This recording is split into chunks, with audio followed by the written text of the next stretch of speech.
The PS5 Pro was announced earlier today, and I'm gonna be honest with you guys, I have no idea what they were thinking. Granted, I understand the point of the console. Like, it does push the bar a bit further than what the regular PS5 was capable of doing.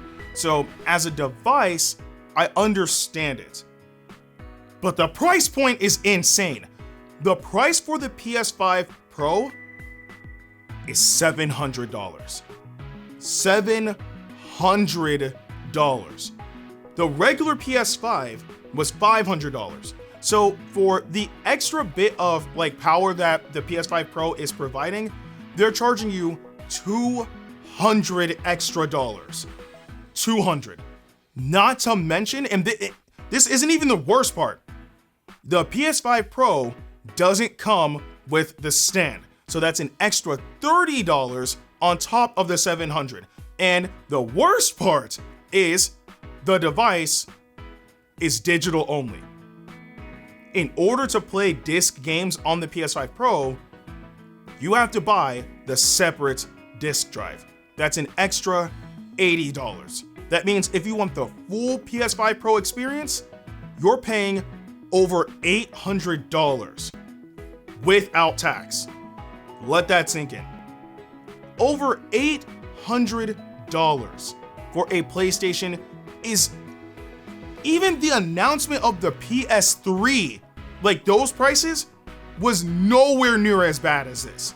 This is beyond terrible. Now, I think that this is a direct result of PlayStation not having direct competition. We know that when it comes down to Nintendo doesn't even care about competing with Microsoft and Sony. So they're kind of just out doing their own thing. So the competition really lies between PlayStation and Xbox. And we know, just being truthful, that Xbox really isn't competing with PlayStation right now. So since PlayStation doesn't have the competition, they're just gonna try to set whatever prices they want for their peripherals, consoles, or whatever the case may be, because there's nothing to compete with it, right? There's nothing to drive people away from the console to the point where they would have to try to adjust their prices. That's the reason why they're getting away with this. If Xbox came out with a similar version, like the Xbox Series Pro or whatever, right? And it was set at like maybe $500. The PS5 Pro would probably be $500. Maybe a little bit more expensive, like maybe by like 50 extra bucks, which would be pushing it, but not too bad. But if Xbox came out with like an Xbox Series Pro or something, the PS5 Pro would not be that price at all. It doesn't make sense. Again, the device itself does push the bar a bit further, but not up to $200 worth. The PS4 Pro, when that released, I believe was $450, which, you know, at that time with that economy, it was pushing it, but it was still understandable to a degree. But even from the original price of the PS4, it wasn't that massive of a jump at all. I believe the original PS4, and correct me if I'm wrong in the comment section below, but I believe the original PS4 was $399, so $400. So with the PS4 Pro, jumping to that made sense. Like if you wanted to trade in your PS4 to get like the stronger device, or if you just wanted to buy it outright, it made sense. This doesn't. Even if you don't have a PS5, I can't see anybody trying to jump for this, right? Like, picture this way. The PS5 Pro releases on November 7th, 2024. So let's think holiday season. What would a parent that's trying to get a PS5 for their child do? Would they spend over $800? Over $800 just to get the console, the disc drive, and the stand, and that's it, because that's a lot of money, or spend a comparable amount of money to get the PS5 Slim, even with the disc drive, right? And then even with the stand as well, and maybe a game, right? Or even if you don't want to include the disc drive as well, right? Like, you don't even, well, I mean, I guess for the PS5 Pro as well, you don't really have to include the disc drive or stand. But again, if you want the full PS5 Pro experience, you need all of that. So for the PS5 just Slim, just get that with the disc drive and a stand, and it's still cheaper it's still cheaper than the PS5 Pro. You still have a bit of money to get maybe a game or some sort of accessory or whatever the case may be, right? Because if I recall correctly, the PS5 Slim is $450. The disc drive is $80, and then the stand is $30. All of that together is still less than what the PS5 Pro will cost. So you still got room to get a game. I don't understand, like, as a business decision, who thought this was a good idea? Like, just the general aspect of selling a quote-unquote premium device where core features are missing is crazy to me. Like, it makes no sense as a concept because of the fact that they sell the PS5 Slim with the disc drive included and with it separate. So you have options. And not only that, if you get the digital PS5 Slim, if you buy the disc drive attachment, that costs more than just buying the PS5 Slim with the attachment already on the device, like as its bundle or whatever. So with the PS5 Pro, that's not even an option. They are forcing you to buy the disc drive attachment as a separate thing to get the complete experience. It's so consumer, it's crazy, right? Like, because at this point, if you're already pushing $1,000, you might as well just try to get a PC.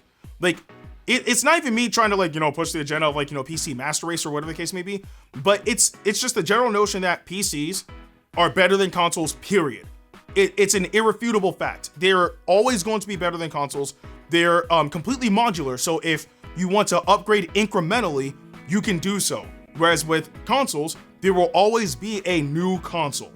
Always. And you would have to change that entire experience. Whereas on PC, that's not the case. You gotta probably swap out your CPU, change up some RAM. If you got the money for it, right? Because again, the economy's crazy right now. Get a new GPU, right? Maybe swap out your PSU. Like, there's incremental changes that you can make to a PC to make your experience even better while still retaining the core experience, point blank period. So I don't know, man. It really sucks because I was looking forward to the PS5 Pro because I was thinking about upgrading. Like I said, as a device, I understand it because it does push the bar a bit further than what the PS5, just the regular one, can do. But the price point is so anti-consumer, it's crazy. Like, I would absolutely not recommend anybody getting that device. Granted, it's your money, spend it however you want, right? Like, I who am I to tell you what you can or cannot do with your money, right? But I would recommend, if you're trying to get a PS5, just get the PS5 Slim. It's a much more affordable price. If you can't get the disc drive immediately, then just get the digital version and then buy the disc drive later, right?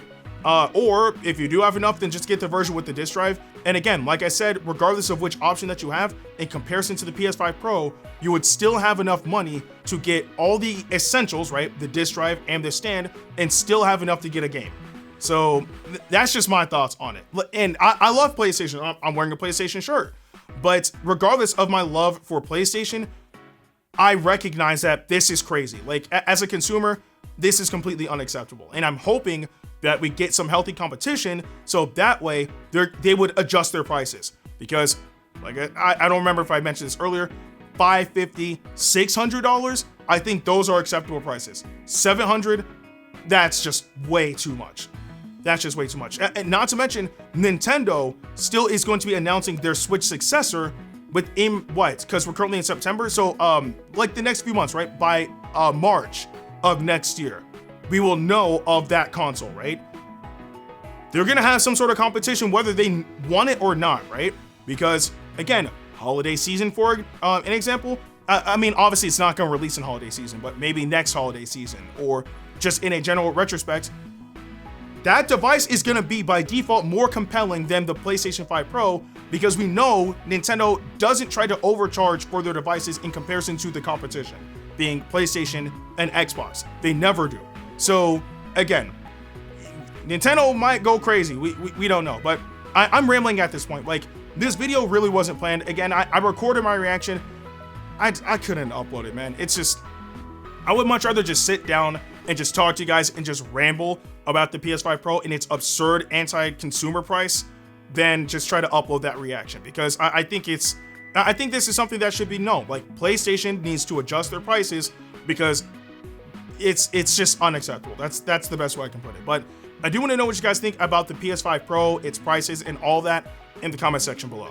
But with that being said, I'm Ndukauba. Like, share, and subscribe, and I'll see you guys in the next video.